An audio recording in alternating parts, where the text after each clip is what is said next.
Assalamu alaikum. A cikin wannan bidiyo za ku ga yadda 'yan ta'addan Boko Haram suka yi barna a cikin watan Ramadana, wata mai albarka. Al'umma suna da azumi a bakinsu amma suka je suka kori mutane akalla waɗanda kimanin yawansu suka kai 1000. Ya kai dan uwa mai albarka, idan yau shine farkon ziyaranka a wannan channel na Darul Furqan TV, to don Allah kada ka manta ka sauka kasan bidiyon, zaka ga kalmar subscribe da jar alamar rubutu, ka danna ta. Bayan ka danna sai ka danna alamar ƙararrawar sanarwa, sannan ka zaɓi all. Hakan shine zai baku daman samun shirye-shiryenmu da labaru da ɗumi-ɗumin su tare da bayanan magunguna a musulunci da wa'azuzzukan malamai. Sannan don Allah ku danna mana likin akan wannan bidiyo. Ya kai ɗan uwa ka danna mana likin. Likin naka ita ce gudunmawa da zaka bamu a wannan channel domin bidiyon mutane da dama su samu daman kallon sa. A halin yanzu wannan ita ce halin da muke ciki da irin yanayin da muka tsinci kanmu a ciki. Shin don Allah babu wanda zai taimaka mana? Don Allah gwamnati ki kawo mana ɗauki, domin fa idan muka shiga ƙasar da ba tamu ba za mu shiga matsala ne, za mu shiga kunci ne da halin kakani kayi. Ƙasar da ba tamu ba idan muka shiga, abin da muka gani a shekarun baya shi fa za mu gani. Wannan abin mamaki ne, lalle mun shiga halin kunci. Ku kawo mana ɗauki don Allah, muna buƙatar ɗauki na gaggawa. Allah dai ya kawo mana ɗauki. Allah ya kawo mana ɗauki. Domin abin da suka faɗa shine a duk lokacin da suka sake zuwa wannan garin suka ce dole mu nuna musu dukkan gidan civilian JTF, wato 'yan sanda 'yan ƙato da gora. Wannan ita ce dalilin da ya sa mutane ba za su iya zama ba. Sun yi alkawarin cewa idan har suka sake zuwa dole a nuna musu gidan 'yan ƙato da gora. Tabbas muna cikin matsi da tashin hankali ga dukkan wanda ya zo ya kalli yanda suka kona wurare, to lalle zaka tabbata babu wanda zai iya zama a cikin wannan garin. Sun yi kone-kone da barna wanda hakan zai jefa wa al'umman garin tsoro da kuma fargaba. Babu wanda zai iya zama a cikin garin domin irin halin da garin ya tsinci kansa. Ko da ba su aikata komai ba, irin kone-kone da suka yi ya isa ya jefa wa al'umma fargaba da tsoron rashin zama a garin, domin abu ne na tashin hankali da muka gani wanda ya matukar tayar mana da hankali. Kwararren jami'in dan sanda wato Datti As-Salafi ya wallafa labari akan wannan abin da ya faru na garin Damasak. Hakika mutanen garin Damasak na buƙatar agajin gaggawa. A tsakanin kwanaki 4 annoban 'yan ta'addan Boko Haram ISWAP sun yi mummunan harin ta'addanci sau 2 a garin Damasak na jihar Borno. Bayan harin da suka yi a ranar Asabar da ta gabata, jiya Laraba sun yi hari mafi muni a garin Damasak da azumi a bakin bayan Allah. Sun kone ofishin 'yan sanda na garin, duk wani sansanin sojoji sun wargaza shi, sun kone asibitoci da makarantu, sun lalata rijiyoyi da burtsatsen shan ruwa.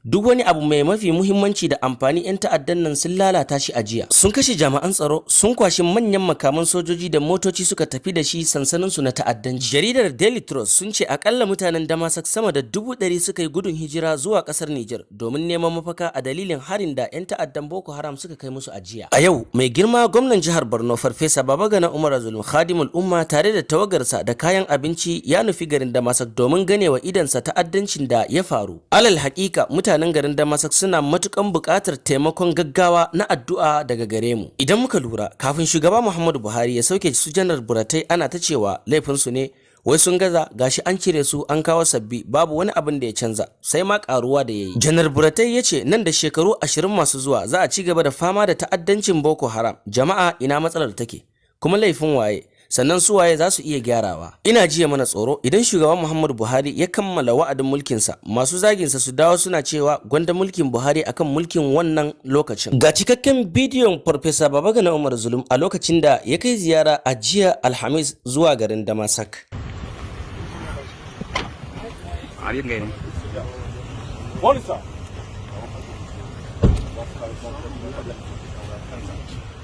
Mike.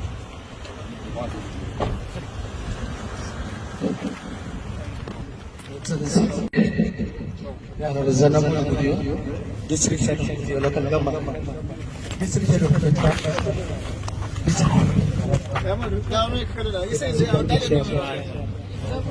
please.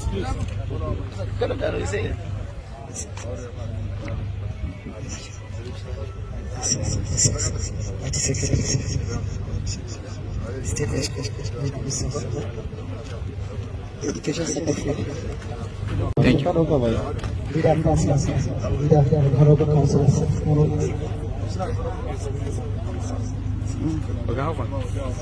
Bye.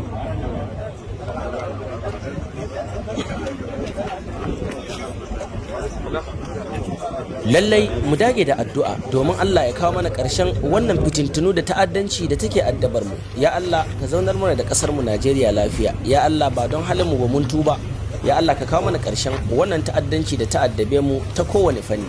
Babban cibiyar magani a Afirka mai suna Kashful Ali wanda ke garin Maiduguri suna tallata muku ingantaccen maganinsu na matsalolin mazaƙuta tare da matsalar sanyi. Maganinsu yana magance matsaloli kamar haka. Yana ƙara ƙarfin mazaƙuta, yana hana saurin kawowa, sannan yana ƙara girman mazaƙuta, yana wanke dattin ciki, yana magance matsalar sanyi kowane iri, infection ko gonorrhea kowace irin sanyi, sannan kuma yana tayar da jijiyoyin azzakari da suka mutu, sannan yana maganin matsalar sanyi mai fitar da farin ruwa a gaba ko jin zafi yayin saduwa ko kuraje a gaba, sannan yana magance matsalar wanda yake istimna'i wasa da gabansa yana fitar da maniyyi har ya kawo masa matsalar mutuwan gaba ko rashin karfin gaba ko saurin kawowa. Ina mai tabbatar muku da cewa wannan magunguna suna da matukan karfi a jiki, suna aiki duk wanda ya karba dole zai tallata wa wasu insha Allah. Domin wannan cibiyar za su haɗa maka magunguna ne har kala hudu, akwai na shafawa, akwai na sha da shayi, sannan za su baka na matsalar sanyi tare da na matsalar basa. A kowane gari, a kowace ƙasa kuke za su iya tura muku magani har zuwa tashin garinku, sannan ku zo ku karɓa. Duk mai buƙatar ya mallaki wannan ingantaccen maganin to za ku iya ɗaukan namba na sama ɗin nan ku kira,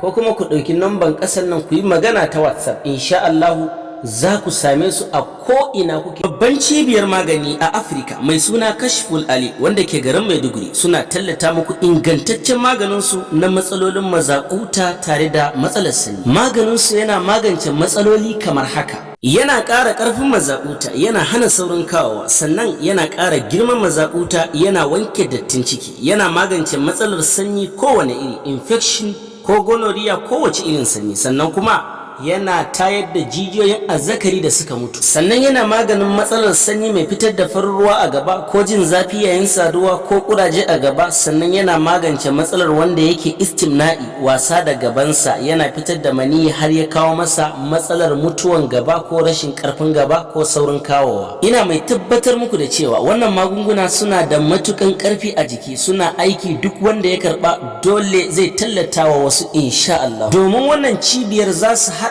maka magunguna ne har kala hudu, akwai na shafawa, akwai na sha da shayi, sannan za su baka na matsalar sanyi tare da na matsalar basa. A kowane gari, a kowace ƙasa kuke za su iya tura muku magani har zuwa tashin garinku, sannan ku zo ku karɓa. Duk mai buƙatar ya mallaki wannan ingantaccen maganin to za ku iya ɗaukan namba na sama ɗin nan ku kira, ko kuma ku ɗauki namban ƙasar nan ku yi magana ta WhatsApp. Insha Allahu za ku same su a ko'ina kuke. Babban cibiyar magani a Afirka mai suna Kashful Ali wanda ke garin Maiduguri suna tallata muku ingantaccen maganinsu na matsalolin mazaƙuta tare da matsalar sanyi. Maganinsu yana magance matsaloli kamar haka. Yana ƙara ƙarfin mazaƙuta, yana hana saurin kawowa, sannan yana ƙara girman mazaƙuta, yana wanke dattin ciki, yana magance matsalar sanyi kowane iri, infection ko gonorrhea kowace irin sanyi, sannan kuma yana tayar da jijiyoyin azzakari da suka mutu, sannan yana maganin matsalar sanyi mai fitar da farin ruwa a gaba ko jin zafi yayin saduwa ko kuraje a gaba, sannan yana magance matsalar wanda yake istimna'i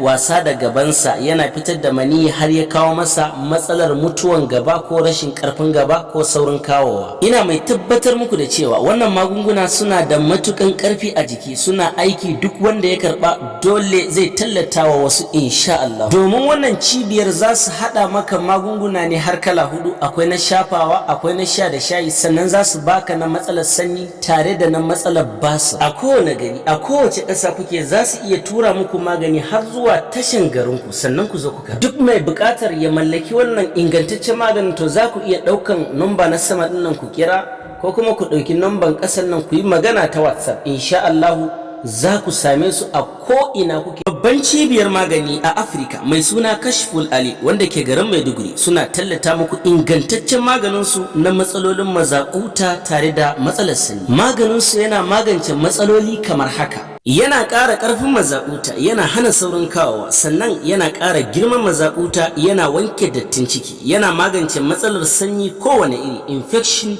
ko gonorrhea kowace irin sanyi, sannan kuma yana tayar da jijiyoyin azzakari da suka mutu, sannan yana maganin matsalar sanyi mai fitar da farin ruwa a gaba ko jin zafi yayin saduwa ko kuraje a gaba, sannan yana magance matsalar wanda yake istimna'i wasa da gabansa yana fitar da mani har ya kawo masa matsalar mutuwan gaba ko rashin karfin gaba ko saurin kawowa. Ina mai tabbatar muku da cewa wannan magunguna suna da matukan karfi a jiki, suna aiki duk wanda ya karba dole zai tallata wa wasu insha Allah. Domin wannan cibiyar za su hada maka magunguna ne har kala 4, akwai na shafawa, akwai na sha da shayi, sannan za su baka na matsalar sanyi tare da na matsalar basa. A kowane gari, a kowace ƙasa kuke za su iya tura muku magani har zuwa tashin garinku, sannan ku zo ku karba. Duk mai buƙatar ya mallaki wannan ingantaccen maganin to za ku iya ɗaukan namba na sama ɗin nan ku kira, ko kuma ku ɗauki namban ƙasar nan ku yi magana ta WhatsApp. Insha Allah za ku same su a ko ina kuke.